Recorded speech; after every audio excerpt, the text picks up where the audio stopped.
Welcome back once again. अब बात उस बयान की जिसने बहुत सारे लोगों को इस नहज पर पहुंचाया या इस स्टेज पर पहुंचाया कि अपने अल्फाजों का इस्तेमाल करते हुए उस बयान की पुरजोर अल्फाज में मजम्मत करें।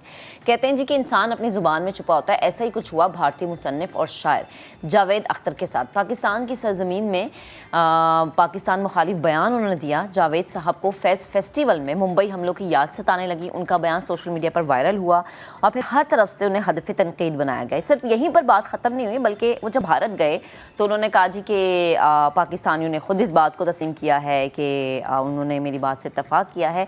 लेकिन जावेद साहब ये भूल गए कि वो जिस सरज़मीन से होके गए हैं वो सरज़मीन है जहाँ पर मेहमानों को इज़्ज़त दी जाती है और उन्हें सर पे बिठाया जाता है। एक लिखारी और शायर को हरगिज़ ज़ेब नहीं देता कि अदबी महफिल में सियासी और नफ़रत अंगेज़ बात करे, ऐसा बयान दे और मेज़बान के ख़िलाफ़ जहर उगले। पाकिस्तानी अवाम ने जावेद अख्तर के बयान की शदीद अल्फाज में मजम्मत की। अब इसी पर बात करने के लिए सीनियर अदाकार जावेद शेख साहब हमारे साथ टेलीफोन लाइन पर मौजूद है। उन्होंने हमें ज्वाइन किया। उन्हें शामिल गुफ्तगू करते हैं। अस्सलाम वालेकुम शेख साहब, गुड मॉर्निंग। बेहद शुक्रिया सर वक्त देने के लिए। जावेद अख्तर साहब का बयान, हमारे दिल तो यकीनन दुख है क्योंकि हमने बड़ी इज्जत से, बड़े प्यार से, बड़ी मोहब्बत से एक ऐसे बड़े लिखारी को मदऊ किया जिनके बारे में शायद हमें अंदाज़ा नहीं था कि उनकी इतनी छोटी सोच है कि वो एक अदबी महफिल में एक सियासी बात करेंगे। वालेकुम अस्सलाम जी, गुड मॉर्निंग। बिल्कुल आपने बिल्कुल सही कहा कि एक अदबी महफिल में सियासी बात नहीं करनी चाहिए।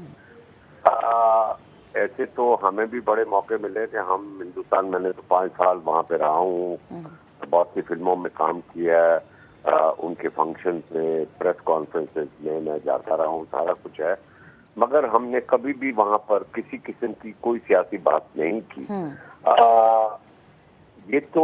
ये मुझे समझ में, या खैर शुरू से जावेद अख्तर साहब थोड़े से बायस हैं इस मामले में, और वहां से भी बैठे बैठे कुछ ना कुछ बोलते रहते हैं।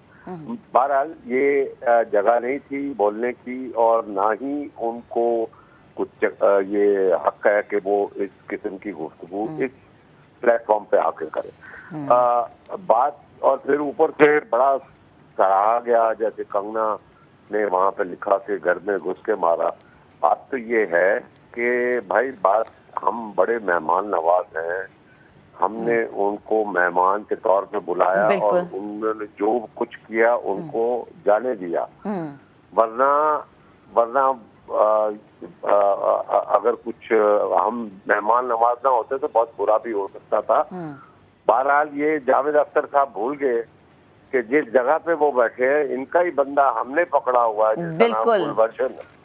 बात ये है कि हमने तो कभी किसी ने नहीं कहा जाके, और उसने तो खुद आके अपने मुंह से ये किया कि मैंने पाकिस्तान में क्या क्या किया। बिल्कुल। ये सियासी बातें हैं, और सियासी बातें सियासी लोगों को करनी चाहिए और सियासी प्लेटफॉर्म पे करनी चाहिए। बिल्कुल।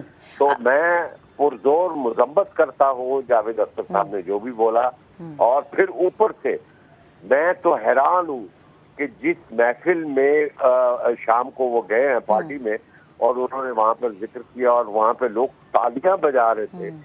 That was very bad. Sir हमारे लिए बड़ी शर्म की बात है ये, क्योंकि फिर वो कहते हैं कि शायद इसलिए लोग आपकी इज्जत नहीं करते क्योंकि आपको खुद अपनी इज्जत नहीं रखनी आती। ये एक अलग टॉपिक है शेख साहब, लेकिन आपने कुलभूषण का जिक्र किया, अभिनंदन का जिक्र करना भी बड़ा ज़रूरी है। हमने एक बड़ा ज़बरदस्त पैगाम दुनिया को भी दिया, हमने अभिनंदन को छोड़ा, हमने अभिनंदन को एक चाय ऐसी पिलाई जिसकी साल हाँ साल बात होती जाएगी। और जिस तरीके से उन्होंने ना सिर्फ अभिनंदन को भूले, ना सिर्फ कुलभूषण यादव को भूले, बल्कि वो इस चीज़ को भी भूल गए कि पाकिस्तान में सोनू निगम साहब आए, रेखा साहिबा आई, पाकिस्तान में हमने देखा कि जगजीत सिंह साहब के बहुत सारे कॉन्सर्ट्स हुए। हमने बड़े प्यार और इज्जत से उन्हें नवाजा, लेकिन वो ये सब कुछ भूल गए। हाँ, मैं वही कह रहा हूँ कि ऐसा नहीं है कि भाई वो मेहदी हसन साहब और नुसरत फतेह अली साहब ने वहाँ पे बहुत फंक्शन किए। जो इंडियन सेलिब्रिटीज हैं वो भी बहुत दफ़ा पाकिस्तान में आई है, बहुत कुछ हुआ है यहाँ पर। तो ये उनके ये बहुत ही, मुझे तो बहुत ही अजीब सा लगा उनका इस महफिल में ऐसी गुफ्तगू करना। जी अच्छा शेख साहब, जब हम बात करते हैं एक ऐसी खूबसूरत महफिल की जो कि अदबी हो, वहाँ पर आई थिंक मॉडरेटर्स का भी ये काम होता है कि अगर ऐसी कोई बात हो रही है, आपकी सरजमीन पे बैठ के आप ही के खिलाफ बात हो रही है, तो ये मॉडरेटर्स का काम है कि बर्जस्ता जवाब दें, वहीं पर उन्हें रोक दें और उनका माजी और उनका हाल उन्हें याद करवाएं कि क्या गुजरात में हो रहा है, क्या कश्मीर में हो रहा है। हाजिर दिमागी का उन्हें मुजाहरा करना चाहिए था। बिल्कुल, ये आदिल हाशमी का काम था जो उनके साथ बैठे हुए थे, तो उनका फर्ज था कि उनको टोकते कि जावेद साहब ये जगह नहीं है, ऐसे बोले कि कुछ यानी कि कह देते, तो वो कम से कम उनकी तरफ से जवाब आया था, मगर वो भी खामोश रहे, सही, विच इज सैड। जी। अच्छा शेख साहब, जैसे उन्होंने कहा कि हमने बड़े मेहंदी हसन के कॉन्सर्ट्स करवाए, नुसरत फ़तेह अली खान साहब के कॉन्सर्ट्स करवाए, राहत फ़तेह अली खान साहब के कॉन्सर्ट्स करवाए, इनका फ़ायदा उन्हीं को हुआ, उन्हीं की मैनेजमेंट ने कॉन्सर्ट्स करवाए, वहाँ की आवाम गई, कोई ज़बरदस्ती तो आवाम को नहीं लेके गया था उनकी। फिर आज तक वो इस चीज़ को कमा रहे हैं इस तरीके से कि मेहंदी हसन साहब के गाने, नुसरत फ़तेह अली खान साहब के गाने, राहत फ़तेह अली साहब के गानों को रीमेक करके अपनी फिल्मों में चलाते हैं, तो आज तक तो वो इन गानों से कमा रहे हैं ना। हाँ हाँ, बिल्कुल बिल्कुल। और देखिए, बात यह है कि उन्होंने ये कहा कि हमने ये किया, हमने वो किया, वहाँ पे फलां फलां आए।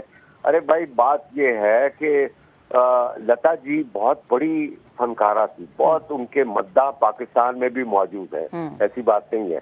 और उनका फंक्शन ना करवाना सिक्योरिटी रीजन की वजह से नहीं करवाएगा।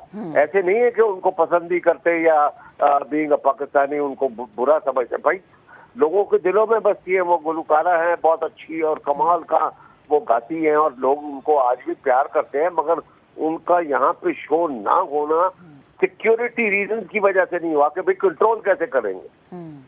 सही। अच्छा शेख साहब, मुझे ये भी फरमाएगा कि बींगा एक्टर, जब हम कहते हैं कि कोई सरहद नहीं होती किसी भी टैलेंट के हवाले से, आपने भी भारत में काम किया है, हमने बहुत सारे अपने अदाकारों से ये सुना कि भारतीयों का रवैया हमारे साथ ठीक नहीं रहा, या अब जिस तरह से कहा जाता है कि पाकिस्तान के किसी फनकार को हम जगह नहीं देंगे। इतनी इनसिक्योरिटी क्यों पाई जाती है वहाँ की इंडस्ट्री में, पाकिस्तानियों को लेके, पाकिस्तान के अदाकारों को लेके?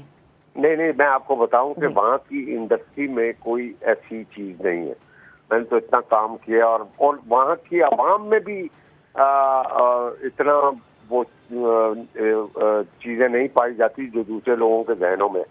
मैंने तो मुंबई हमले के बाद में कुछ 3-4 महीने तो मैं गया नहीं था, मेरा तो वहाँ पे अपार्टमेंट था। 4 महीने के बाद मैं जब वहाँ पर गया हूँ तो मैं थोड़ा सा खौफज़दा था, डर लगा था कि भाई जब मैं उतरूंगा तो वो फिर कुछ ना कुछ जुमले होंगे। आप यकीन करें कि मैं बॉम्बे एयरपोर्ट पे जब उतरा हूँ और जब मैं बाहर निकला हूँ तो बाहर ऑब्वियसली लोग लेने के लिए आए होते हैं अपने रिश्तेदारों दोस्तों को।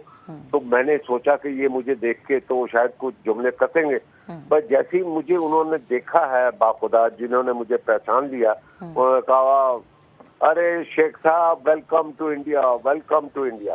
आई मीन ये लोगों का मौक़िफ़ है आर्टिस्टों की तरफ। तो लिहाजा वो उनको पता है कि भाई हमारा इससे कोई ताल्लुक नहीं है, किसने क्या किया, किसको कैसे पकड़ा, किसको क्या सजा हुई। वो ये समझते हैं कि भाई ये वो इंडस्ट्री के सारे लोग जो है ना वो पाकिस्तानी एक्टरों से प्यार करते हैं। वो आज भी काम करना चाहते हैं वहाँ पर। जो अब जो बुरा समझा जाता है वो अभी लोगों के जहन में डाला गया है कि जी पाकिस्तानी एक्टर ना आए और इस इंडस्ट्री में ना छाएं। इस वजह से वो पॉलिटिकल स्टेप है।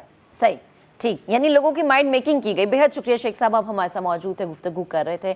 तो अब हमारे से इतना ही पैगाम है हर हिंदुस्तानी के लिए, भले से वो कोई फ़नकार है या एक आम शहरी है, कि आरएसएस मोदी की ऐनक उतार के ज़रा देखिए। बड़े मोहब्बत करने वाले हम लोग हैं, बड़ा प्यार देते हैं, बड़ी इज़्ज़त देते हैं। जब किसी को बुलाते हैं तो सर आंखों पर हम बिठाते हैं। और अगर याद करने की बात है तो बहुत सारी चीज़ें हैं जो कि हम याद करवा सकते हैं, लेकिन शायद हमें ये चीज़ ज़ेब नहीं देती कि हम अपने घर आए मेहमान किस तरीके से तज़लील करें, जबकि वो मेहमान हमारी सरज़मीन पर बैठ के हमारे ही वतन के बारे में ऐसे अल्फाज इस्तेमाल करके गया जिसके बाद हमें ये कहने की ज़रूरत पेश आई कि इतना बड़ा लिखारी इतनी छोटी सोच कैसे रख सकता है, और फिर वहाँ जाकर इसको सर्जिकल स्ट्राइक के तौर पर पेश करना बहुत ही शर्मनाक बात है।